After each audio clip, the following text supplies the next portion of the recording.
What's up, everyone? It's Blaketron here, and here's everything you need to know about diminishing returns in TBC.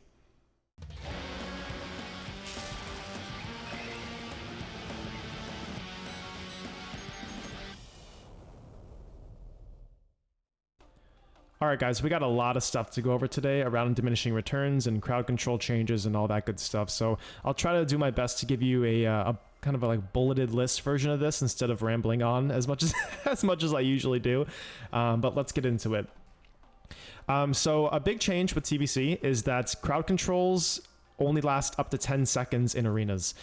So as opposed to Classic, where you can polymorph people for like 45 seconds or whatever it is, and you can sap people for like 20 plus seconds, it's definitely not like that in TBC at all. So the maximum you can CC someone for in one cast is 10 seconds. So for instance, a polymorph, a max duration polymorph will be 10 seconds, max duration blind will be 10 seconds, fear, all that stuff, we'll go over a little bit of it, but the maximum is 10 seconds. So how diminishing returns works is there are 3 different layers of CC depending on how many times you cast that same class of CC on one target. So let me break that down for you guys. So diminishing returns has a couple different levels.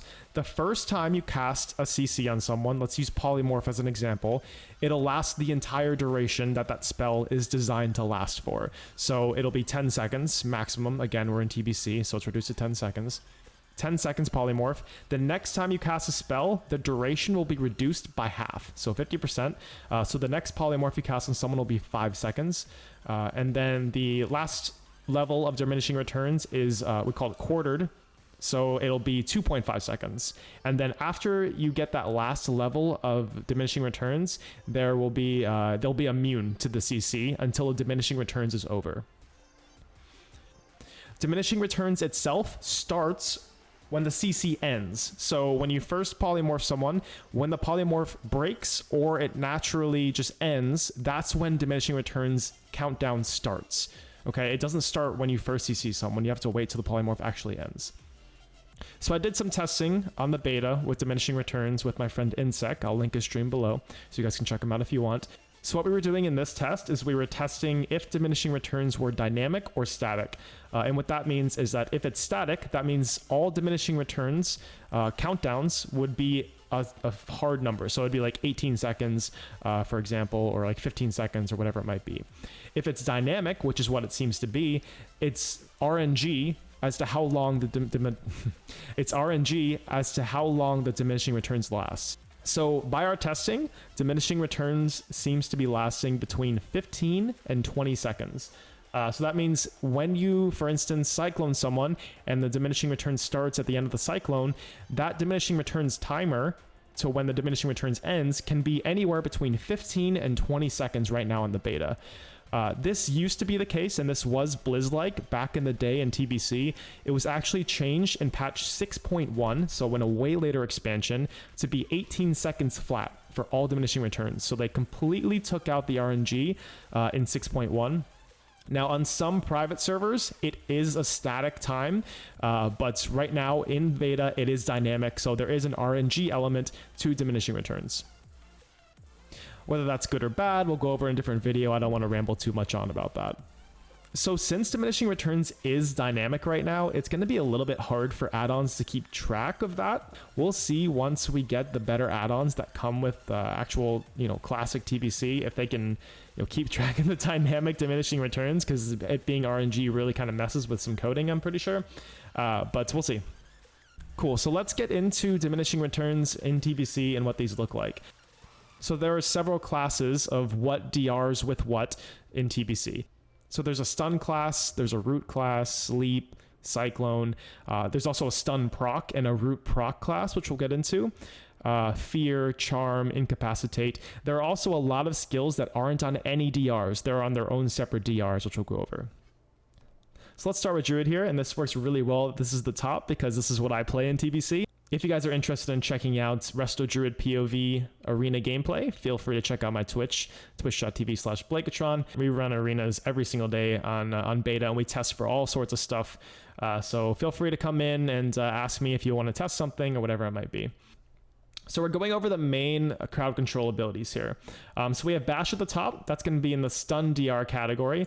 So what this means is that Bash has diminishing returns with other stuns. So for instance, if you're playing Warrior Druid and you bash someone and then the warrior intercepts, the intercept will be on diminishing returns and will last half as long because you had bashed someone in that same diminishing returns cycle. Entangling Roots is on the Root DR category. It's pretty self-explanatory. Hibernate is on the Sleep category. Again, self-explanatory. Cyclone and Blind are on the same DR, so that's separate from all the other Druid abilities. And Celestial Focus, this is a talent in the Boomkin tree.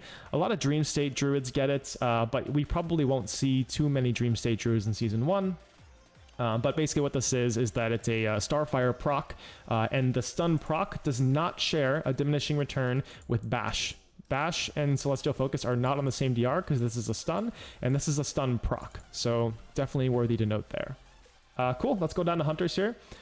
We have Freezing Trap, which is on no diminishing returns. The thing with Freezing Trap is that it's on a very long cooldown, so it usually won't DR with itself because, again, diminishing returns last a maximum of 20 seconds. If the ability has a cooldown that's longer than 20 seconds, then obviously it can never DR with itself, so you pretty much never have to worry about this ability diminishing returns. Entrapment here, this is going to be the proc that hunters have on their slow trap, where it roots you. So Entrapment is not on root DR, which is very surprising, and it does not DR with itself. So yes, that means that you can get Entrapment proc several times in a row and hate your entire life. Warrior Druid problems. So Wyvern Sting is on the Sleep DR, so if you try to Wyvern Sting and then say Hibernate a Druid or something like that, they will be on DRs. But other than that, Wyvern Sting is on its own DR. Usually you don't see Wyvern Sting in too many arenas because you sacrifice some good skills as a hunter by getting Wyvern Sting. But yeah. One thing that isn't on this list for some reason is Scattershot, and Scattershot is also on its own DR, so you don't have to worry about it. All right, going on to Mage here. I'm sure this is one that a lot of people will be interested in because Mage seems like one of the most popular classes in TBC here. Frost Nova is on the Root DR, so same thing with Entangling Roots, for example. Polymorph is on a DR with Gouge and Sap. So if you're playing Mage Rogue, which is going to be a very popular 2v2 comp, Gouge and Sap do share a DR with your Polymorph, and you'll be able to see that on the add-ons that you're going to get, most likely. You'll be able to see if someone has been gouged, it'll show you the Gouge icon, or if they've been sapped, it'll show you the Sap icon, so you can realize, oh, I shouldn't cast Polymorph right now because I'm just going to reset the DRs or whatever it might be. So Impact, Fire Spell, it can proc from, I think, casting spells and just from Molten Armor, I believe. I could be wrong about the Molten Armor, but it's a stun proc, so on a separate DR than any stuns from your Rogue. So again, if you're playing Rogue Mage and you cheap shot someone and you're playing a Fire Mage, the cheap shot will not be DR'd by any impact stuns, so you don't have to worry about that. So Frostbite here is going to be a root proc, again, different from the root. So Frostbite and Frost Nova do not DR with each other. Frostbite is going to be a very common skill to have happen. Warrior Druid problems, just getting flashbacks. Yeah, so root proc, it's going to be DRing with itself. So if you get a Frostbite and you get another Frostbite, it will be DR with themselves. And if you get super lucky with procs, it's not like you're going to max Frostbite like a warrior or a rogue or something like that every time it procs. It will DR with itself. Going on to Shamans here. So we're expecting Frostshock to not DR with itself, so Frostshock should be a completely separate DR. Stoneclaw Totem has a stun proc here, and Earthshock, I don't know why this is on here. It's I don't think it should be on here, but it's just an interrupt, so it doesn't DR, obviously, so we should be good to go. Other than that, for Shamans, I don't think there's another, besides War Stomp, if you're playing a Tauren Shaman, War Stomp does count as a stun, so that will put your stuff on stun DR. For example, if you're playing a Tauren Druid and you try to War Stomp someone and then bash them, your bash will be on half DR. So if you're playing a Shaman, if you have War Stomp, if you're playing a Tauren, it's worthy to note that if you War Stomp someone, you will be putting your teammate's stuns on DR if you're playing with a teammate that has anything in the stun category here. Moving on to Paladin, Hammer of Justice, obviously in the stun category here. Seal of Justice is in the stun proc category, so kind of similar to how mages work, where your main CC is on one category and then your proc CC is on another category. So it really gives the class a nice little synergy there. Repentance is in the Gouge Polymorph Sap area. We'll call the Gouge Polymorph Sap an Incapacitate DR. How about that? We'll just group everything like that. So Repentance, Gouge, Polymorph, and Sap are all in the Incapacitate DRs. Again, Paladins aren't too popular, so you shouldn't really have to worry about, you know, a Paladin playing with a Rogue or a Mage there. So that shouldn't be too relevant, but just so you guys know that they're in those DRs. All right, moving down to Priest, another extremely popular class in TBC. Very good, very top tier. Psychic Scream is on the Fear DR, pretty self-explanatory. We got Mind Control on the Charm DR, and I believe the only other thing on Charm DR would be Seduction. Oh, it says Seduction's on the Fear DR. Huh. We'll have to go test this. I'm going to test this next time I stream. Let's see if Seduction is on the Fear or the Charm DR. I guess it might be on the Fear DR, but I don't know. We'll see. It's rare that you'll have a Succubus with a Priest anyway, so we'll test it some other time. So Blackout is on the Stun Proc DR. I don't see this being awfully too relevant unless you're playing something like a weirdly spec'd Rogue where you're using maces, which is definitely not usually the case, where your mace spec would stun proc and then it would DR with Blackout. But mostly Blackout is just DRing with itself there. Going down to Rogue here, again, we have two things right off the bat that are in this Incapacitate DR that we said earlier. We got Sap and Gouge. So if you sap someone in the opener and then you decide to open on them with a cheap shot kidney, if you gouge them, the gouge will be half DR, or if you're with a mage and they want to sheep off of your sap, you're not going to be able to get a 10-second sap into a 10-second sheep because that would be crazy overpowered, and Mage Rogue is already an S tier comp, so we're very happy that that's not the case. Going on to Blind here, we have again the Blind and Cyclone DR. So Druid Rogue is a very, very popular comp. It is debated to be the best 2v2 comp in Season 3 and Season 4. It's worthy to note that if a Cyclone happens and then a Blind, the Blind will actually be on half DR, so it's not as scary. But definitely something to note if you're playing Rogue Druid to not overlap these two abilities. Cheap Shot is on its Stun DR, so same thing with we'll use Rogue Druid as an example here again. Bash is also on the Stun DR, and Cheap Shot is as well. So if your Rogue is open with a Cheap Shot, your Bash will be half if you try to bash off of their Cheap Shot, Kidney Shot, or something like that. Kidney Shot, however, is on its own separate DR. So Kidney Shot can DR with itself in some rare cases, I believe. But in terms of it DRing with the Cheap Shot or anything like that, you don't have to worry about that. Kidney Shot will only DR with itself.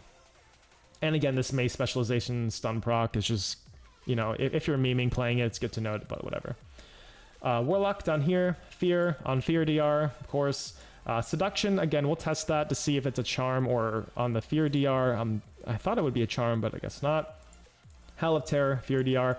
The one thing that we should note here is that Death Coil is on a Horror DR, so this is not considered a Fear.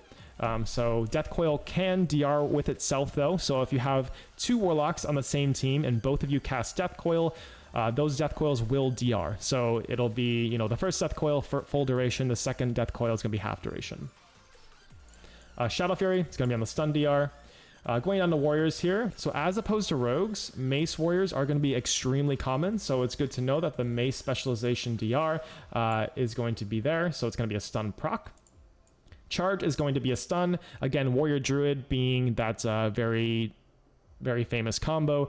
If you charge someone or if you intercept someone and then you bash afterwards, the bash is going to be half DR. Concussion Blow is going to be a stun, kind of rarely used here, and Hamstring is not on a DR at all.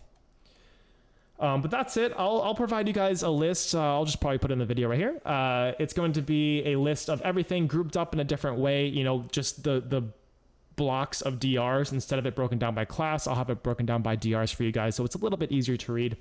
One thing that you might not have noticed in all of this list is any silences. If you're a retail player, you might be used to silences DRing on themselves, but in TBC, there are 0 DRs on silences. So that means you can play things like Double Mage, and blanket CS someone, and then the other mage can blanket CS the same guy, and both of those blanket CSs will last the same amount of time and they will not be subject to diminishing returns. Same thing goes if a rogue wants to double garrote someone. They can come out of stealth and garrote a druid or something like that, and then vanish and garrote again, and both their garrotes will last the same exact amount of time. And then if you're playing with a mage, they can CS on top of that. You get the picture. Silences do not DR with themselves. Also, you cannot trinket silences in TBC either. So silences are very, very, very strong in TBC. You can't trinket them and they don't DR. So there's full duration. You're going to get screwed if you get silenced, sort of thing. So just be very careful if you're playing against a class with silences.